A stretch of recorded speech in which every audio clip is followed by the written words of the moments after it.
여러분의 아침을 함께합니다. 94.5MHz YTN 뉴스 FM 신율의 출발 새아침.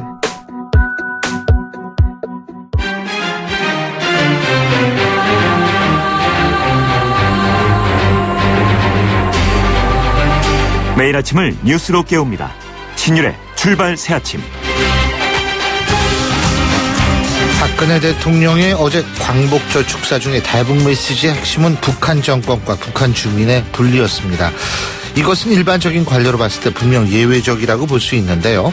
지금까지 광복절 축사에서의 대북 메시지는 북한 당국에 대한 제안이 담긴 내용이었기 때문입니다. 예를 들어서 이산가족 상봉 등의 제안이 주를 이루었었는데 이번은 달랐습니다.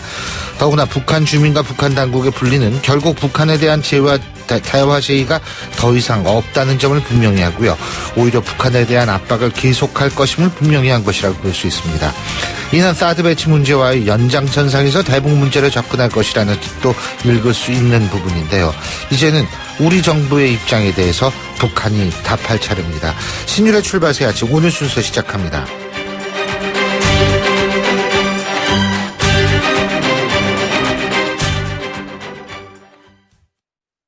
지휘자 금난세입니다. 성공하는 사람들의 좋은 습관은 생각을 메모하고 실천하는 것입니다. 파이팅 하세요. 여러분의 멋진 미래를 양지사가 응원합니다. 지난 40년간 양지 다이어리와 함께 해주셔서 감사합니다. 나의 역사 속엔 언제나 양지 다이어리. YTN 라디오 신율의 출발 새아침. 지금까지 들어온 뉴스 정리해 보겠습니다. 백평주 시사평론가 스튜디오에 모셨습니다. 어서 오십시오. 안녕하십니까. 예. 어제 박근혜 대통령이 71주년 광복절 경축사, 이게 일반적으로 이제 이때 그래서 이산가족 상봉을 제안을 하느냐 이런 얘기들이 많이 나왔었는데, 그죠? 그렇죠. 결국은 이제 북한 얘기는 북한 주민과 북한 당을 분리하는 거였고, 국내 문제를 많이 얘기를 했어요, 어제는. 그렇습니다. 네? 보통 이제 그 광복절 대통령 축사나 기념사에서는 이제 그 대외 문제, 과거 문제, 역사 문제, 이제 이런 얘기를 많이 언급을 했는데요. 예. 박근혜 대통령 또한 지난 세 차례에 걸친 8.15 견축사에서 주로 이제 한일 관계나 이 대북 메시지의 주안점을 도왔거든요. 그러나 이번에는 이제 말씀하신 것처럼 이 국내 문제를 주로 이제 언급을 했습니다. 이 가장 눈에 띄는 대목은 청년들에게 좀 자긍심을 가져달라, 이렇게 당부한 대목인데요. 이 박 대통령은 위대한 현대사를 부정하고 이 세계가 부러워하는 우리나라를 살기 힘든 곳으로 비하하는 신조어들이 확산되고 있다면서 이 도전과 진취, 긍정의 정신을 좀 되살려야 한다고 강조를 했습니다. 박 대통령이 이어서 공동체 정신과 기득권 내려놓기를 강조를 하고 노동계에게 중요성을 거듭 역설해야겠죠.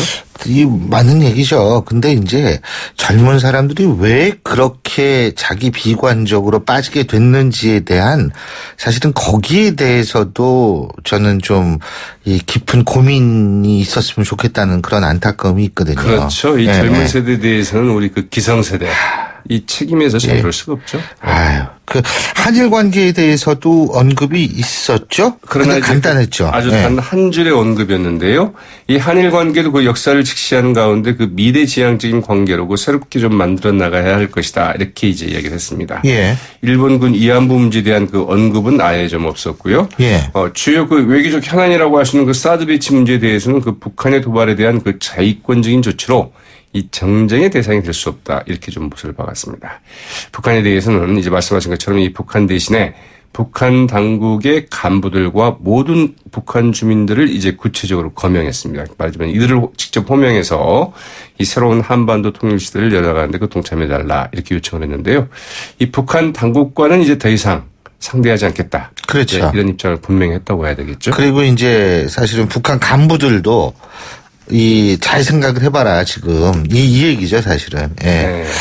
여야 반응은 뭐 당연히 엇갈리죠. 우리나라는 항상 그렇죠. 대통령이 무슨 얘기를 하면 네. 여야 반응은 항상 다릅니다. 같은 그렇죠. 경우가 거의 없어요. 예. 일단 뭐 이제 그 새누리당의 그 김연아 대변인은 그 대한민국을 그 세계 속 우뚝선 국가로 만들고자 하는 이 대통령의 그 강력한 의지 그 자체였다. 이렇게 예. 평가를 했고요. 이 집권 여당으로서 그 적극 협력하겠다고 이제 약속했습니다. 예. 반면 그 더불어민주당의 그 박강원 대변인 양극화 해소와 그 민생 회복을 위한 그 해법이 보이지 않아서 국민에게 그 감흥을 주기에는 좀 미흡했다. 이렇게 평가를 했네요. 이 박강원 대변인은 또 이 국민은 그 대통령이 그 국정 운영 기조를 바꾸고 국민과의 그 소통에 그 적극 나서기를 기대했지만 오늘 경축사에서 그런 징후는 좀 찾을 수 없었다. 이 총선 전과 달라진 것이 없다. 이렇게 이제 지적하게 됐습니다. 국민의당 그 송금주 대변인 역시 그 함께 갈 것을 요구하면서 국민에게만 반성과 일신을 훈계하는 모습은 과거 정권을 좀 연상시킨다. 이렇게 좀 비판을 하게 됩니다. 예. 자, 그리고 더불어민주당 김종인 대표는 어제 부부 동반으로 영화를 봤다고 그러는데 그 영화를 이재명 시장도 같이 본 모양이에요? 네. 그래서 뭐 어제 자리는 아무래도 뭐 이재명 성남시장 띄우기 아니냐. 뭐 이제 이런 이야기였죠. 대권 주자의 한 명으로서 이제 그 이재명 성남시장 예. 리스트에 올렸다. 예. 김종인 대권 리스트에 올랐다. 뭐 이제 이런 평가도 나오고 있습니다. 서울 영등포의 그 한 영화관에서 그 김미경 이화여대 명예교수와 그 덕혜옹주를 이제 관람을 했는데 이 자리에 그 이재명 성남시장 함께 했습니다. 여기에는 물론 이제 그 전현희, 진선미, 박경미, 박용진 의원 그리고 그 이재경 대변인도 함께 했는데요. 특히 그 이재명 성남시장이 함께 한 것이 이제 주목이 됐죠. 당연히 뭐 이재명 띄우기 아니냐 이제 이런 분석들이 나오고 있는데 실제 그 김종인 대표 그 이재명 시장에 대해서 이 시기적절하게 리스크 테이킹 즉 그 리스크 관리를 좀 잘한다. 이렇게 좀 이야기를 했고요. 이재명 시장에게 그 대권 경쟁 참여 의사를 밝혔느냐고 이제 묻기도 했습니다. 이재명 시장은 이에 대해서 그 가능한 상황이라면 그 뭐든지 해야 한다면서 이 개혁진영의 입장에서 그 필요한 일을 하면 그것 즉 그 대권 도전이라도 해야 된다며 그 대권 도전 가능성을 이제 시사를 했는데 최근 문재인 전 대표를 만나서도 이제 비슷한 얘기를 했다. 예. 이렇게 밝히기도 했다고 그러죠. 덕형주를 봤다고요? 저는 터널을 봤는데. 네. 예. 자, 이정현 새누리당 대표 연일 파격 행보 보인다 그러죠? 네, 뭐 당대표 취임 이전과 같이 그 잿빛 점퍼, 면바지 차림으로 그 의전도 사용한 이제 매일같이 그 시장과 학교 이발소 서점을 이 깜짝 방문하고 있다고 그러죠. 이 때문에 그 당 사무처 관계자들 아주 그 힘들어하고 있는데요. 예. 이정현 대표 어제 오전 10시 그 광복절 힘시 끝나자마자 광화문 인근의 그 서점을 찾아서 그 책을 산 데 이어서 예고 없이 한국과학기술원을 그제 방문을 했습니다. 그래서 뭐 과학 연구 분야의 그 예로 사항을 청취를 했던 거고요. 또 그 인근의 그 경희대학교 도서관을 찾아서 그 학생들과 그 즉석 간담회를 갖기도 했습니다. 이정현 대표 뭐 기자들도 없이 이제 혼자 이런 이제 현장 투어를 하고 있는데 예. 이 자맹우 기자실을 찾아서 본인이 하루를 어떻게 보냈는가 또 이렇게 그 브리핑하는 아주 그 자상한 모습을 보이고 있는데 기자들로서는 상당히 불만이 많다고 그럽니다. 왜냐하면 그림이 안 본인이 나오죠. 어떻게 돌아가는가 다 이야기를 해주고 네. 근데 그림도 없죠. 거기다가 상대 반응이. 거기에다 또 개각이나 차기 대선 예. 이런 정치적인 사안에 대해서 얘기를 하면은 아하. 전혀 언급을 하지 않아서 기자들은 이것도 이제 일방적인 소통이다. 예. 이렇게 좀 불만을 좀 터뜨리고 있다고 하죠. 예, 잘 알겠습니다. 오늘 말씀 잘 들었습니다. 고맙습니다. 네, 고맙습니다. 예, 지금까지 백병규 시사평론가였습니다.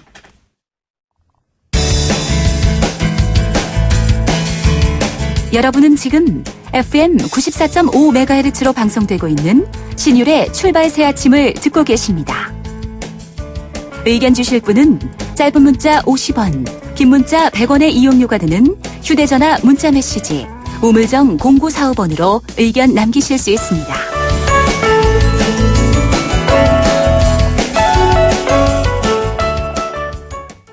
더불어민주당의 차기 지도부를 뽑을 전당대회 이제 11일 앞으로 다가왔는데요. 자, 오늘 이 시간 출사표를 낸 세 분 가운데 한 분이시죠. 더불어민주당 혁신위원장을 지낸 김상곤 후보 전화 연결합니다. 안녕하십니까? 예, 안녕하십니까? 예. 우리 김상곤 후보께서는 조금 늦게 나오셨어요. 그죠? 아, 예, 그렇습니다. 예, 왜 그러셨어요? 아, 예, 우리 당에 유력하고 또 훌륭한 의원들이 이제 많이 계셔서 그분들이 하시면은 굳이 원외인 제가 나올 필요가 없지 않겠느냐 하고 이제 지켜보는데, 그런 분들이 이제 나오시지 않고 주변에서 이제 저보고 강하게 역할을 하라고 요청을 해서 예. 결심을 하게 됐습니다. 아유, 근데 요새 그 당 강령에서 노동자 단어를 빼느냐 마느냐 가지고 참 여러 가지로 시끄러운 것 같아요. 어떻게 보십니까? 예, 그 문제는 뭐 제가 제일 먼저 제기해서 이제 쟁점이 됐는데요.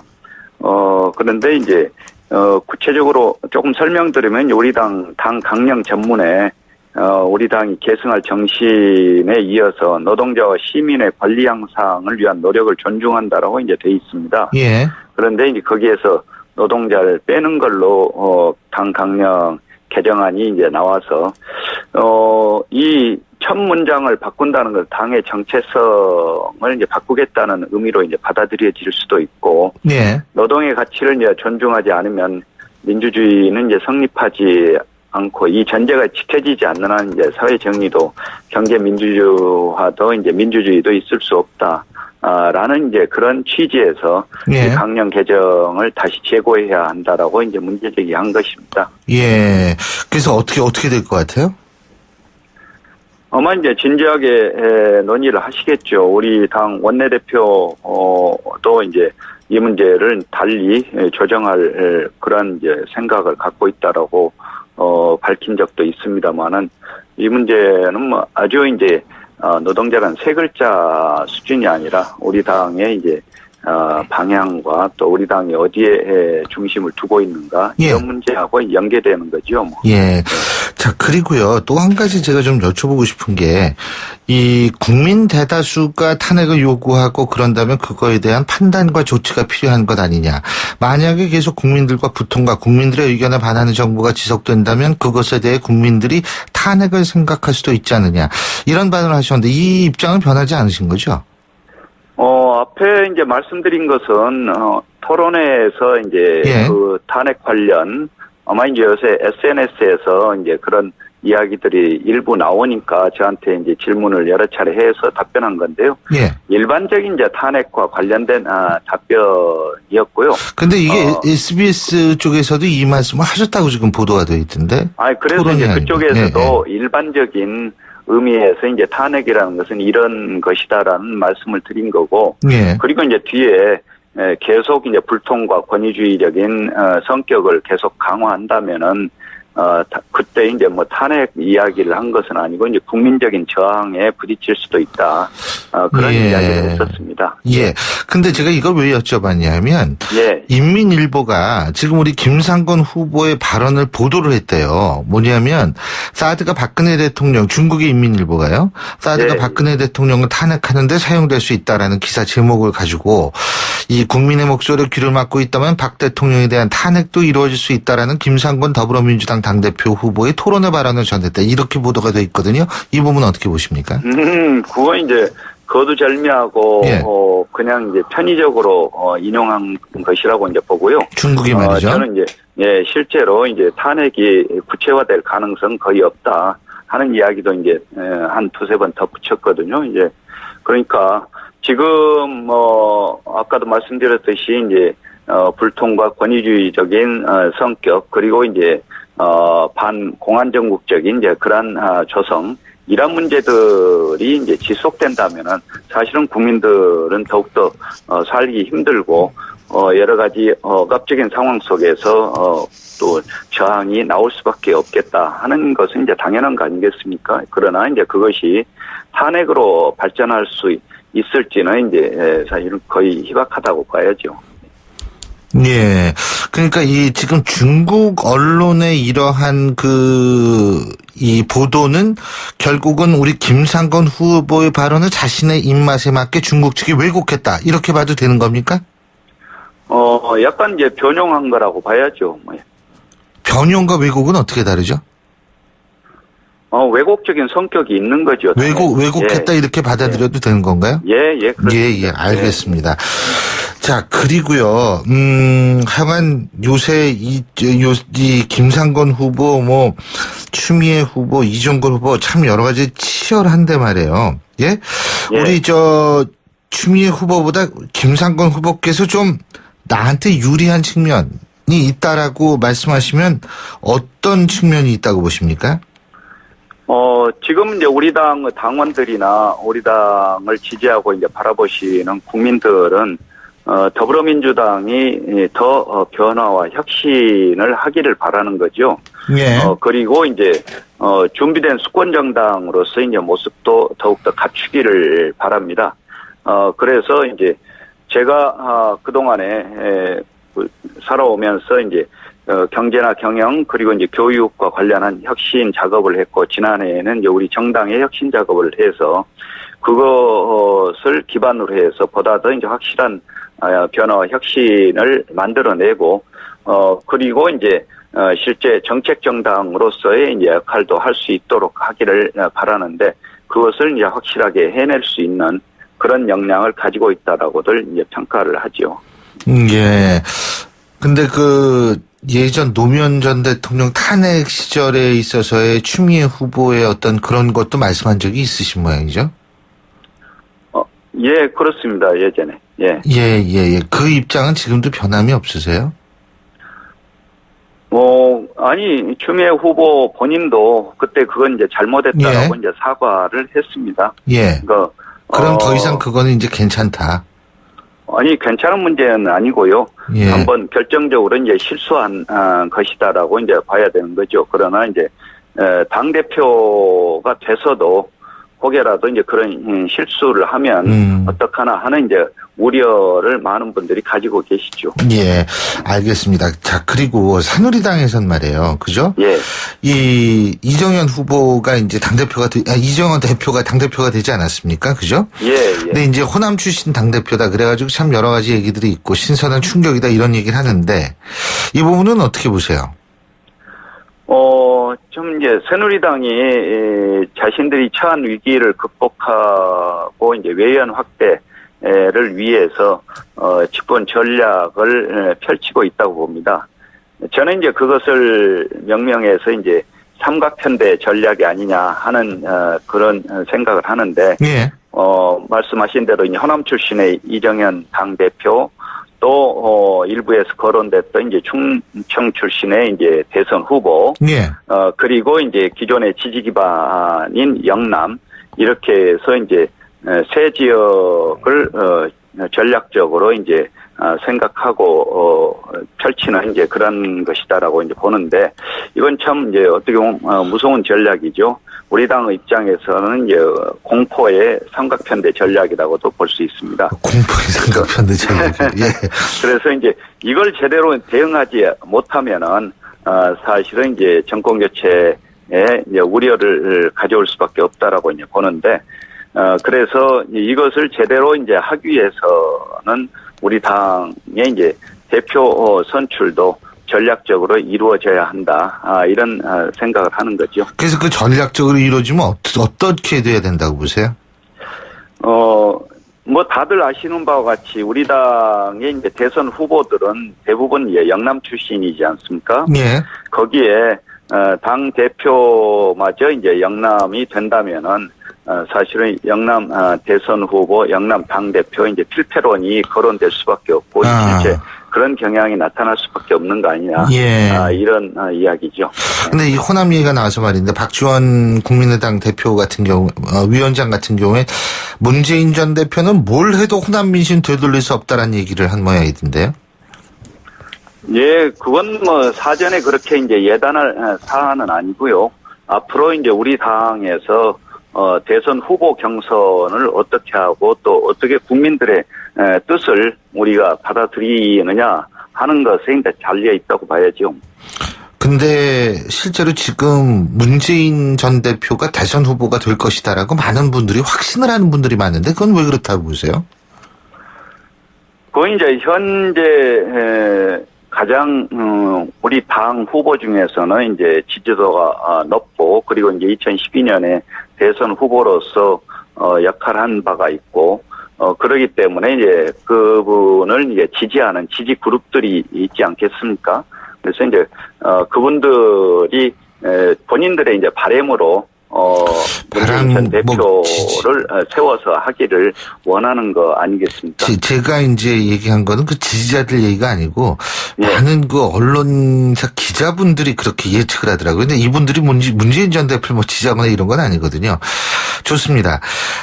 국민의당 박지원 전 대표가 안철수 전 대표에게 한 얘기입니다만 국민의당이 자기의 당이라고 생각해서는 안 된다. 지역위원장의 지지가 아닌 국민의 지지를 받아야 한다. 이렇게 얘기를 하면서 우물한 개구리 격으로 문재인 전 대표와 친노들처럼 하면 되느냐 이런 얘기를 했다는데 이 부분은 어떻게 보세요? 이 얘기하고 제가 조금 전에 여쭤본 거하고 일맥상통하는 것 같은데요. 그러니까 이제 안철수 전 대표에게 보다 이제 큰 폭의 이상과 그리고 지지 기반을 갖는 게 필요하다라는 이제 그런 이야기 아니겠습니까? 근데 이제 문재인 전 대표처럼 하면 안 된다가 나오거든요, 여기. 예? 그건 이제 박지원 대표가 이제 판단해서 이야기한 것이겠죠. 그러나 이제 일방적으로 그렇게 표현하는 것은 무리가 있다고 봅니다. 그러니까 어떤 점에서 무리가 있다고 보세요? 문재인 전 대표의 이제 확장성 문제를 이제 제대로 판단하지 않고 하는 이야기 아니겠는가 이제 그런 생각도 들고요. 그리고 이제 특히 우리 당의 경우에는 공정한 대선 관리를 통해서 후보들의 확장성이 늘어나고 이제 실제 국민들에게 다가갈 수 있는 가능성을 높이는 과정이 있는데 그런 것을 이제 생략하고 예단해서 그렇게 이야기하는 것은 좀 무리하다고 봅니다. 잘 알겠습니다. 오늘 말씀 잘 들었습니다. 고맙습니다. 감사합니다. 지금까지 더불어민주당의 지금 당대표 경선에 나선 분이죠.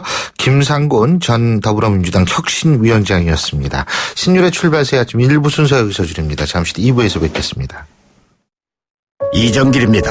100세 시대 면역력만큼 중요한 게 있을까요? 전 록피드로 면역 관리를 합니다. 록피드 속의 PLAG는 녹용 추출 성분 중 하나로 인터루킨 4 감소를 통해 면역 조절에 도움을 줄 수 있습니다. 면역력은 록피드. 아주 좋은 선택입니다. 건강기능식품 광고입니다. 국민 여러분 안녕하십니까? 국민안전처 장관 박인영입니다. 폭염은 여름철마다 찾아오는 불청객입니다.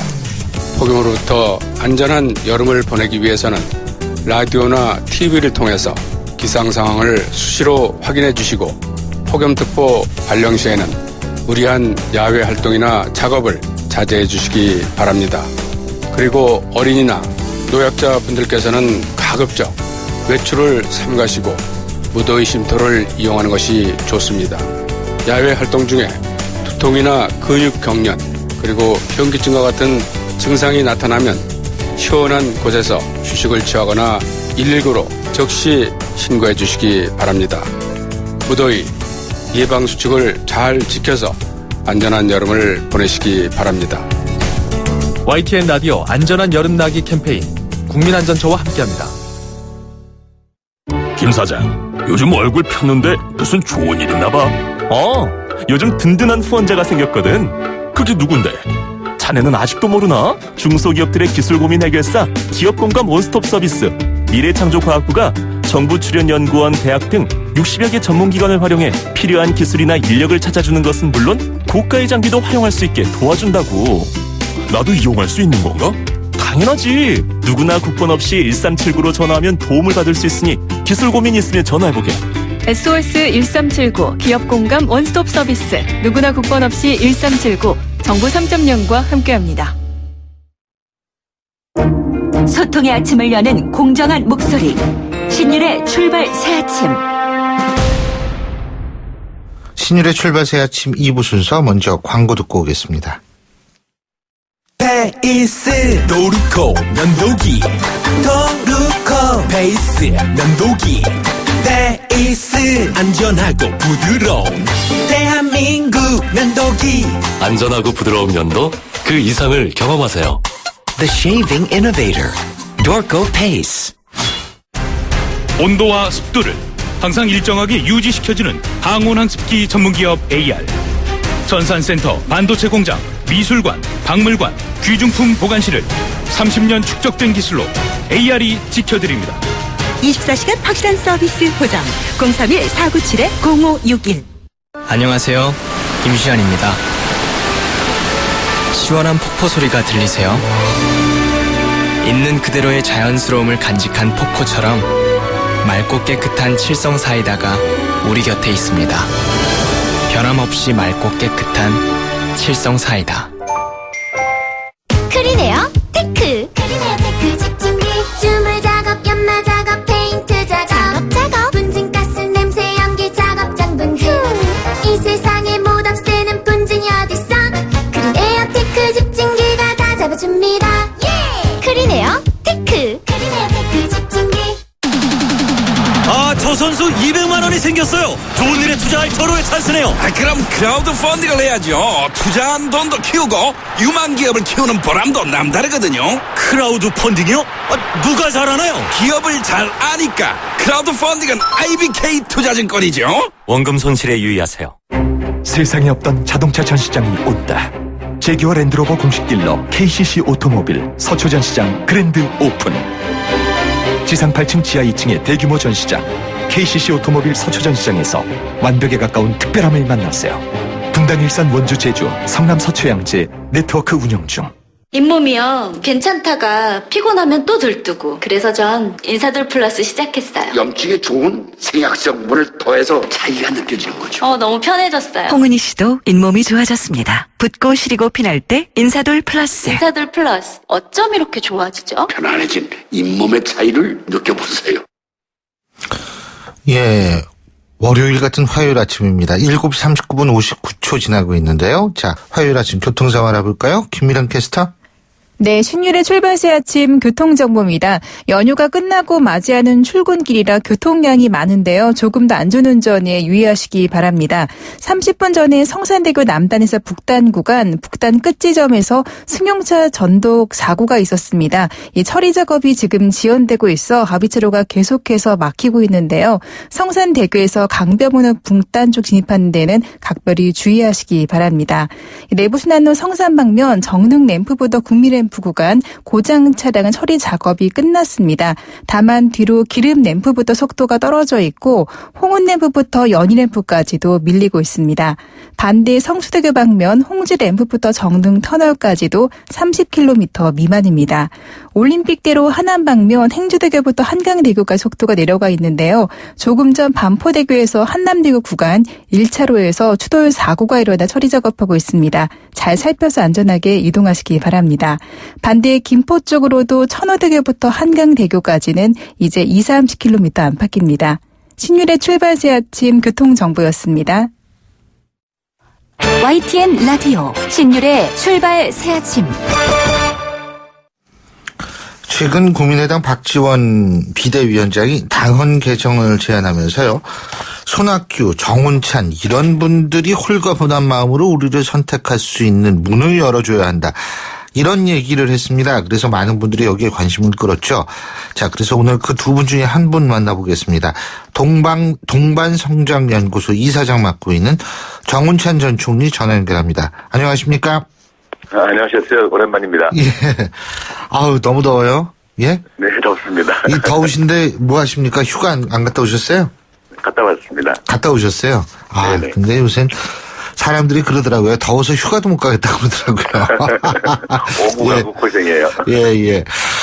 자, 사실 이제 우리 정운찬 전 총리께서는 경제학자로서 동반성장을 예전부터 주장을 하셨는데, 그죠? 네네. 근데 이제 지금 뭐 단어들이 많이 나와요. 김종인 대표는 경제민주화, 안철수 전 대표는 공정성장. 예? 이 공통점과 차이점은 뭐라고 보십니까? 네, 공통점이 있다면 모두 다 경제 불평등을 좀 해소는 못한 망정 완화하자는 것이 아니겠습니까? 예. 근데 그 방법에서는 좀 다릅니다. 아하. 안철수 전 대표의 그 공정성장이라고 하는 것은 이른바 가치를 좀 없애자는 것이죠. 대기업이 중소기업에 대해서 여러 가지 불공정 거래 행위를 하지 않습니까? 예.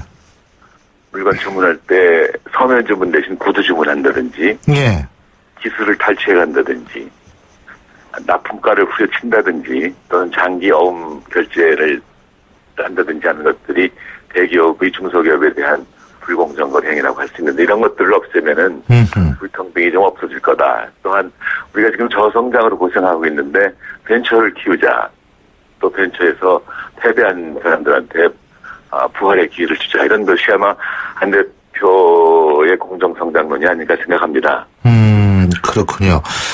그다음에 김종인 박사가 오랫동안 주장하신 경제민주화라고 하는 것은 대기업과 중소기업과는 너무 격차가 크니 대기업들이 순환 출자를 못하게 한다든지 또 대기업에 대한 은행 대출을 제한한다든지 또는 대기업의 시장에서의 집중도를 좀 낮춘다든지 하게 되면은 경제 민주화가 되지 않을까 또는 경제 불평등이 줄어들지 않을까 이렇게 생각하는 것이고 제가 제안하는 동반성장은 지금 한국 경제가 저성장과 또 양극화로 고생을 하고 있는데 이 두 가지를 한꺼번에 해결할 수 있는 방법이 하나 있다. 그게 뭐냐고 물어본다면은 지금 한국은 투자가 오랫동안 부진했는데 그거는 대기업들은 돈은 천문학적으로 많은데 투자 대상이 마땅치 않고 중소기업은 투자할 때는 많은데 돈이 없으니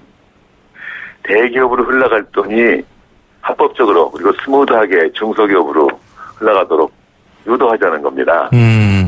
그렇게 되면은 대기업은 어차피 투자 대상이 없으니 투자 못할 건데 중소기업은 돈이 생기면은 투자를 하고 생산이 늘고 고용이 늘고 소득이 늘어서 소비가 늘어난다면은 경기 침체를 완화하고 어떤 의미에서 장기적인 의미에서 지속적 성장의 기초가 될 뿐만 아니라 이때 그 연결고리에 중소기업이 있지 않습니까? 그래서 대기업과 중소기업 간의 격차도 완화시킬 수 있지 않겠나 이런 겁니다. 그래서 그 세 가지 차이가 뭐냐면 방법론에서는 차이가 있다. 그러나 공통점이 있다고 한다면 모두 다 저성장도 극복하고 또 불평등도 완화하자 하는 시라고 할 수가 있을 것 같습니다. 그렇군요. 근데 어쨌든 지금 동반성장 이런 게 사실 필요하죠. 그죠? 지금 경제가 너무 안 좋으니까.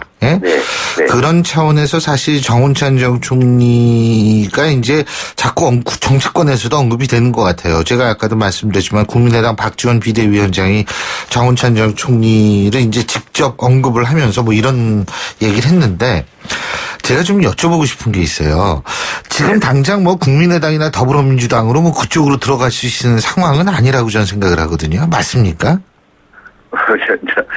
언론의 보도가 여러 가지 오해를 불러일으킬 수 있는데 저는 국민의당하고도 접촉이 전혀 없고 더민주당하고도 전혀 접촉이 없습니다.